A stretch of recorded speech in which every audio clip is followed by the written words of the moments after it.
kelompok 2 bisnis pengantar. Pagi ini kami akan mempresentasikan mengenai manajemen operasi. Sebelumnya kami akan memperkenalkan diri dulu. Yang pertama ada saya Febriana Arif Putri dengan NPM 24200359. Saya Rivalia Anjana Riswari, NPM 360. Saya Mulyana Putra Sari, NPM 352. Saya Dika Oktaviana Rahmawati Putri, NPM 335. Saya Kardinal Damansari, NPM 333. Saya Sali Adayandani, NPM 2420354. Baik, kita masuk ke dalam pengertian manajemen operasi. Manajemen operasi adalah disiplin ilmu yang diterapkan di berbagai perusahaan manufaktur maupun jasa. Pengenalan manajemen operasi perlu dilakukan dengan benar sebelum membahas masalah-masalah yang lain dalam manajemen operasi. Teknik manajemen operasi diterapkan di seluruh dunia pada seluruh usaha produksi, baik di kantor, gudang, restoran, pusat perbelanjaan maupun pabrik. Setiap perusahaan yang menghasilkan barang atau jasa pastilah melaksanakan manajemen operasi. Manajemen operasi merupakan area fungsional dalam manajemen seperti manajemen pemasaran, keuangan, dan manajemen sumber daya manusia. Tujuannya adalah untuk memastikan bahwa proses produksi dan distribusi barang atau jasa berjalan secara efisien dan efektif. Beberapa tujuan utama lainnya adalah yang pertama, mengoptimalkan penggunaan sumber daya seperti tenaga kerja, mesin, dan material untuk mengurangi biaya dan meningkatkan produktivitas. Kemudian memastikan produk atau jasa memenuhi standar yang diinginkan, memastikan ketersediaan produk atau jasa yang tepat waktu dan jumlah sesuai dengan permintaan pelanggan. Mengembangkan proses dan teknologi baru yang dapat meningkatkan efisiensi, kualitas, dan daya saing perusahaan, menghindari kekurangan atau kelebihan stok yang mempengaruhi biaya dan pelayanan, serta mengurangi dampak lingkungan melalui efisiensi energi dan minimisasi limbah. Selanjutnya adalah manajemen operasi yang akan dijelaskan oleh Riva. Manajemen operasi sebagai alat mencapai kesuksesan perusahaan. Ada berbagai alasan mengapa seseorang mempelajari bisnis. Di antaranya adalah untuk mempersiapkan diri pada karirnya, menjadi pembeli yang mempunyai dan memilih informasi yang baik, mempelajari pengaruh bisnis, dan pada akhirnya mampu memiliki dan mengelola bisnis. Mempelajari bisnis berguna sebagai acuan seseorang dalam menjalani karirnya di masa yang akan datang. Apabila seseorang ingin mempelajari bisnis, maka banyak hal yang perlu dipelajari. Misalnya, dia perlu mempelajari akuntansi, manajemen, pemasaran, keuangan, dan manajemen risiko. Di samping itu, mempelajari bisnis akan mengembangkan keterampilan seseorang dalam posisinya sebagai pembeli, pemakai, atau pembuat barang dan jasa. Manajemen produksi ke manajemen operasi. Produksi adalah proses menciptakan produk dan jasa menggunakan faktor-faktor produksi. 1. Tanah, 2. Tenaga kerja, 3. Kewirausahaan, dan 4. Pengetahuan. Produksi dalam sejarah berarti proses manufaktur dan manajemen produksi memiliki arti aktivitas manajemen yang membantu perusahaan untuk menciptakan barang. Bisnis mengalami perubahan dalam 20 tahun terakhir, dan sektor jasa termasuk internet berkembang sangat pesat. Manajemen produksi mengalami perluasan definisi dan berganti istilah menjadi manajemen operasi. Berikut adalah gambarnya.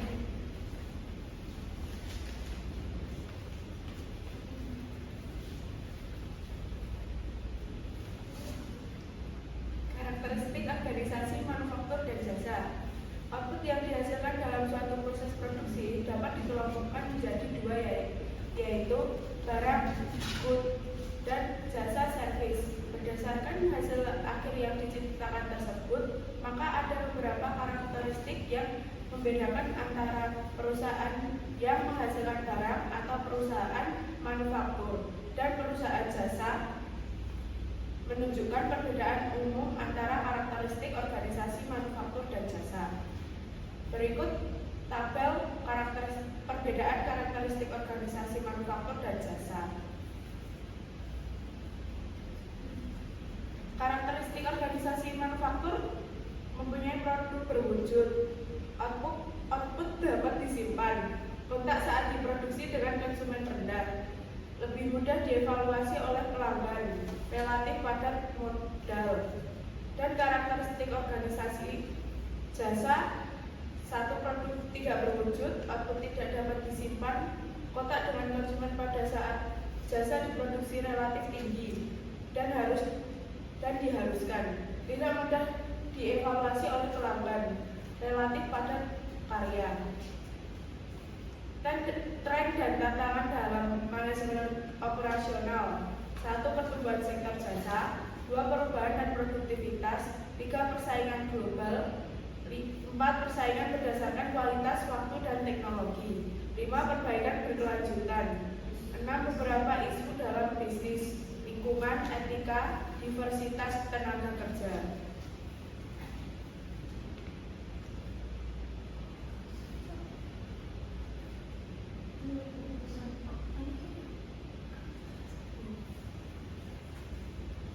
Keputusan strategi dalam manajemen operasional.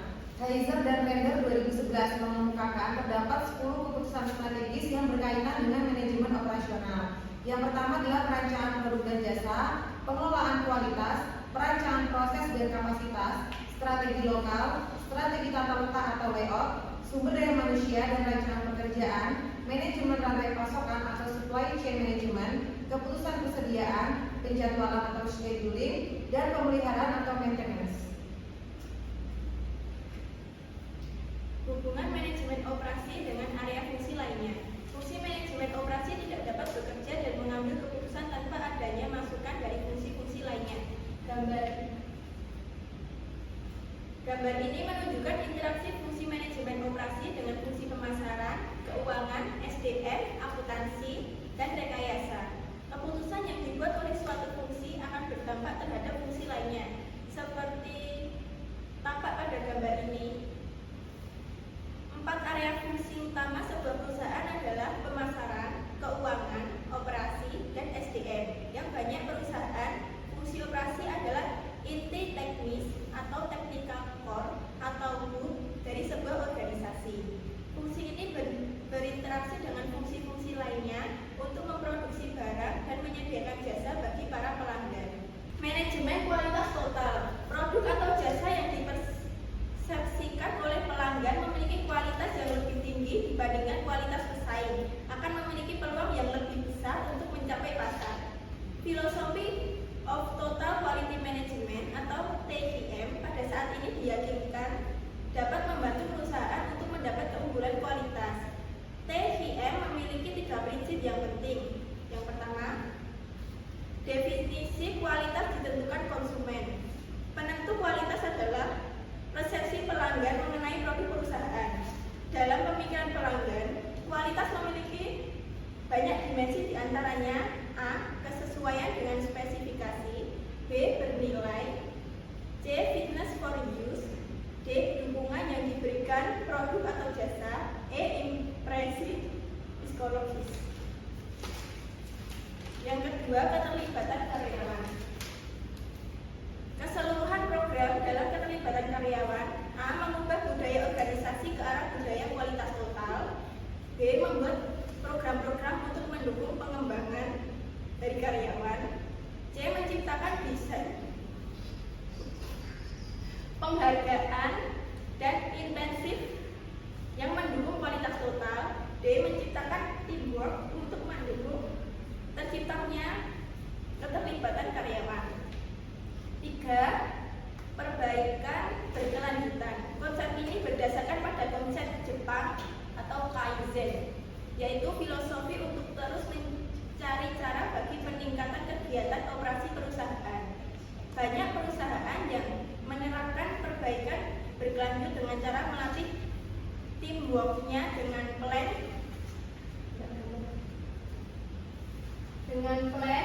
do, check, dan act, atau bisa disebut pula dengan Deming Bell atau roda Deming, sesuai nama penciptanya bagi pemecah masalah. Konsep PDCA tersebut merupakan pedoman bagi setiap manajer untuk proses perbaikan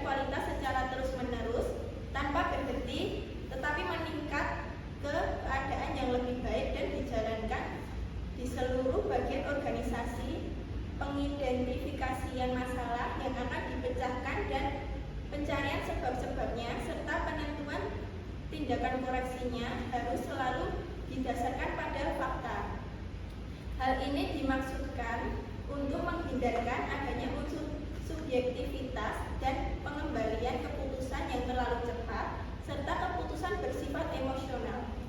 Selain itu, untuk memudahkan identifikasi masalah yang akan dipecahkan dan sebagai patokan perbaikan selanjutnya, perusahaan harus menetapkan standar pelayanan. Proses PDCA dapat dijelaskan sebagai berikut. P. Plan atau rencanakan. Artinya merencanakan sasaran, tujuan, dan proses apa yang dibutuhkan untuk menentukan hasil yang sesuai dengan spesifikasi tujuan yang ditentukan. Perencanaan ini dilakukan untuk mengidentifikasi secara sasaran dan proses dengan mencari tahu hal-hal apa saja yang tidak beres, kemudian mencari solusi atau ide-ide untuk memecahkan masalah ini. Tahapan yang perlu diperhatikan antara lain mengidentifikasi pelayanan jasa, harapan, dan kepuasan pelanggan.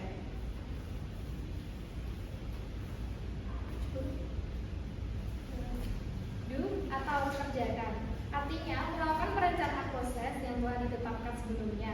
Ukuran-ukuran proses ini juga telah ditetapkan dalam tahap plan. Dalam konsep do ini kita harus benar-benar menghindari penundaan. Semakin kita menunda pekerjaan, maka waktu kita semakin berbuang dan yang pasti pekerjaan akan bertambah banyak.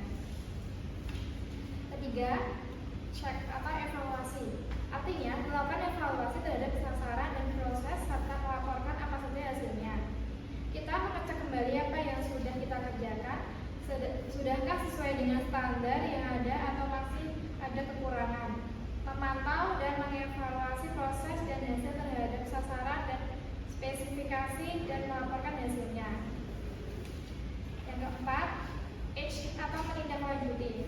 Artinya melakukan evaluasi total terhadap hasil sasaran dan proses dan menindaklanjuti dengan perbaikan-perbaikan. Jika ternyata apa yang telah kita kerjakan masih ada yang kurang atau belum sempurna, segera melakukan tindakan untuk memperbaikinya. Proses H ini sangat penting, artinya sebelum kita melangkah lebih jauh ke dalam proses perbaikan selanjutnya. Menindaklanjuti hasil berarti melakukan standarisasi perubahan seperti mempertimbangkan yang mana saja yang mungkin kita tetapkan, merevisi proses yang sudah diperbaiki, melakukan modifikasi standar, proses dan kebijakan yang ada, mengkomunikasikan kepada seluruh staf, pelanggan dan supplier atas perubahan yang dilakukan apabila diperlukan, mengembangkan perencanaan yang jelas dan mendokumentasikan proyek. Selain itu, juga perlu memonitoring perubahan dengan melakukan pengukuran dan pengendalian proses secara teratur. Terus selanjutnya ada studi kasus dari manajemen operasional. Yang pertama ada pada perusahaan Toyota Motor Corporation. Kasusnya yaitu implementasi Toyota Production System. Masalah awal yaitu pemborosan dalam proses produksi, kualitas yang tidak konsisten, biaya produksi tinggi, inventory berlebih. Solusinya yaitu just-in-time manufacturing, sistem Kanban atau kartu kontrol produksi, Kaizen atau perbaikan berkelanjutan, Jidoka atau otomatisasi dengan sentuhan manusia. Hasilnya yaitu menjadi standar lean manufacturing global, pengurangan waste hingga 80%, peningkatan kualitas signifikan. Yang terakhir ada cost efficiency meningkat drastis. Yang kedua ada pada perusahaan Indofood Sukses Makmur. Kasusnya yaitu pengelolaan mutu dan produksi mie instan. Masalahnya yaitu permintaan pasar yang sangat tinggi, kebutuhan konsistensi rasa di seluruh Indonesia, tantangan distribusi ke ribuan pulau, fluktuasi harga bahan baku. Solusi yang diterapkan yaitu pembangunan pabrik di berbagai wilayah strategis, sistem quality control ketat di setiap pabrik, kemitraan dengan petani lokal untuk bahan baku, modernisasi sistem produksi. Kapasitas produksi mencapai 19 miliar bungkus per tahun. Pangsa pasar mie instan 70% di Indonesia. Standar kualitas konsisten, efisiensi biaya produksi. Baik. Sekian penjelasan dari kami, kurang lebihnya mohon maaf. Untuk sesi pertanyaan bisa ditanyakan di kolom komentar untuk kelompok 4. Terima kasih. Wassalamualaikum warahmatullahi wabarakatuh.